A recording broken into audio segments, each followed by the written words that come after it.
welcome to this lecture on Castles and Miller's migration theory. Today we explore how migration isn't just a matter of people moving from one place to another. It's a structural, long-run feature of our global system, a process shaped by enduring inequalities, economic interdependence, and the policy frameworks that govern mobility and inclusion. We'll unpack these ideas, connect them to European realities, and show how this theoretical lens can strengthen your own research questions and analytical work. Let's begin with the core proposition: migration as a long run structural phenomenon. Castles and Miller argue that migration is not a temporary disturbance or a one off event. It is a persistent feature of modern societies, a reflection of how the global system is organized. They invite us to move away from the episodic thinking, to stop treating migration as a crisis or a wave, and to instead see it as a continuous process embedded in long term economic and political patterns. This means that migration is not simply driven by individual choice or sudden shocks. It is produced by structures, by enduring disparities in development, by gaps in living standards, and by the global demand for labor. As long as there are differences in opportunity, income, and security between countries, people will continue to move. This continuity across decades and generations tells us that migration is not an anomaly to be fixed, but a systematic outcome that must be managed with long term inclusion and structural understanding. Think about Europe, for instance. Migration to and within Europe has evolved over centuries. From colonial labor routes to post war reconstruction programs to the free movement within the European Union, each phase reflects not chaos but structure, economic needs, demographic shifts, and policy decisions that opened or restricted pathways. The flows have changed, but the underlying logic, the pull of opportunity, and push of inequality remains. So, when Castles and Miller describe migration as a long run structural feature, they are asking us to look beyond the headline. They are asking us to see migration not as a crisis, but as a system. Structural drivers with a European lens. Now, what are these structural drivers? Castles and Miller highlight three that remain especially relevant today. First, global economic integration. The modern world is knitted together through trade, finance, technology, and communication. But integration is uneven. Some regions industrialize faster, attract investment, and generate high wage employment, while others lag behind. This uneven development produces what we might call migration corridors, predictable pathways between regions of opportunity and regions of scarcity. Second, demographic change. Populations age, fertility rates decline, and labor markets tighten. In Western Europe, aging populations mean shortages in healthcare, construction, and service sectors. Meanwhile, in parts of Africa, the Middle East, and South Asia, young people face limited job prospects despite rising education levels. The result: complementary pressures that align demographically and economically. Third, the gap in living standards. Even when borders tighten, the prospects of a higher wage or a safer environment continues to motivate movement. As long as disparities persist, migration remains an enduring reality. Let's see how these drivers play out in Europe. Consider southern European countries like Italy, Spain, and Greece. Their economies depend heavily on seasonal labor in agriculture, tourism, and domestic care, sectors where migrant workers fill vital roles that local populations often avoid. In Northern Europe, industries like logistics, healthcare, and technology draw skilled and semi skilled migrants through structured visa programs. Meanwhile, Eastern Europe, once a major source of migration, is now experiencing both outflow and inflow, a complex dual movement shaped by EU mobility rights and neighboring instability. What's striking here is that these flaws correspond to structural needs, not just political moods. When economies expand, migration increases. When economies slow, migration does not stop.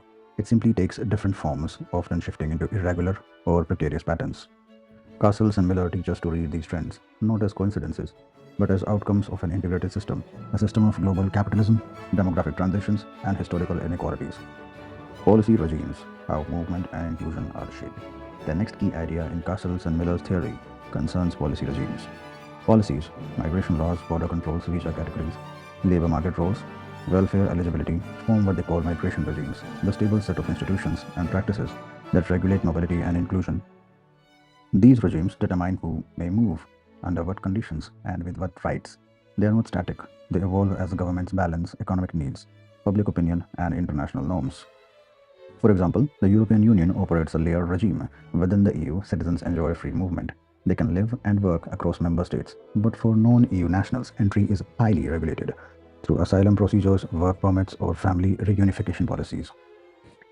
This creates what scholars call a hierarchy of mobility. Some people are free to move, others face multiple barriers. Policy design therefore shapes not only the volume of migration but also its character. When entry channels are limited, irregular routes become more common. When integration labors are underfunded, social inclusion slows, affecting education, housing, and labor outcomes. Conversely, well designed policies can create smoother transitions. Think of Sweden's early integration programs. In the 1990s, or Portugal's inclusive regularization schemes for undocumented workers. The lessons from Castles and Miller is that migration outcomes are policy produced. Governments can frame migration as a threat or as an opportunity, and the structure of their regimes should reflect that framing. In Europe today, we see multiple migration regimes coexisting. The Schengen system regulates internal mobility, national systems manage external migration, and EU level frameworks coordinate asylum and border security through agencies like Frontex. Yet each layer intersects differently with labor markets, housing systems, and welfare provisions. This is why migration research must map these regimes in detail. Policy is not just background, it is causative. Consider the case of asylum seekers in Germany after 2015. Early policy decisions to open entry temporarily led to a rapid influx, but subsequent bureaucratic bottlenecks created uneven integration outcomes.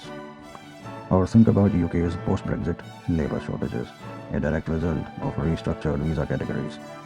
These are not random occurrences, they are structural consequences of policy regimes adjusting to economic and political pressures.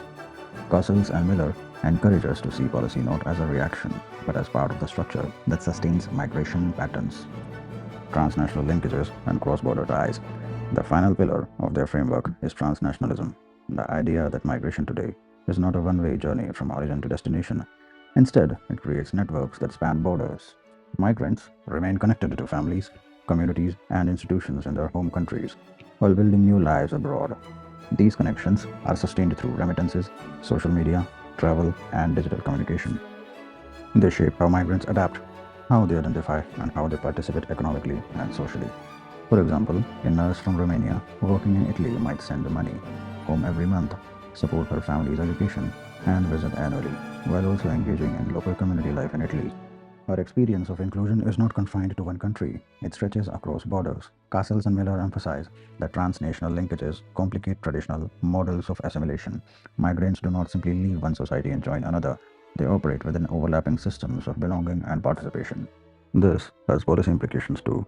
Integration measures that assume complete detachment from the country of origin may fail to recognize these transnational realities. Support for remittance system, dual citizenship, or diaspora networks can in fact enhance inclusion by acknowledging cross-border identities rather than denying them. In the European context, this means that inclusion should not be measured solely by domestic indicators.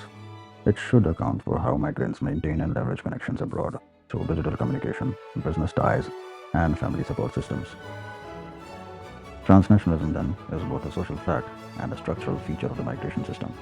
It's what makes migration today distinct from earlier eras. Communication technology and affordable travel mean that distance no longer severs connection. Relevance to Europe and research. So, how does all this link to our own research and to current European debates? Castles and Miller offer a conceptual map that connects macro structures, global inequality, policy regimes, and demographic change to micro experiences, housing, education, labor markets, and social life. In European studies, this framework is especially valuable. It allows us to interpret migration not as a sudden crisis of control, but as an ongoing negotiation between economic needs, policy capacities, and human aspirations. Suppose you are studying housing access in a major European city, Berlin, Madrid, or Bucharest. A Castles and Miller perspective would push you to ask, how do national migration regimes and EU housing regulations interact to produce inclusion or exclusion? Are barriers structural, for example, tied to welfare eligibility or documentation, or are they local, rooted in zoning and affordability? The theory helps you bridge these levels.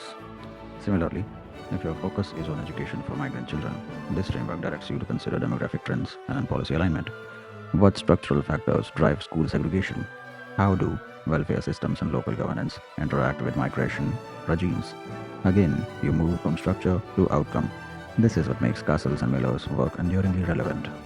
It links the macro to the micro, the global to the local, and the historical to the contemporary.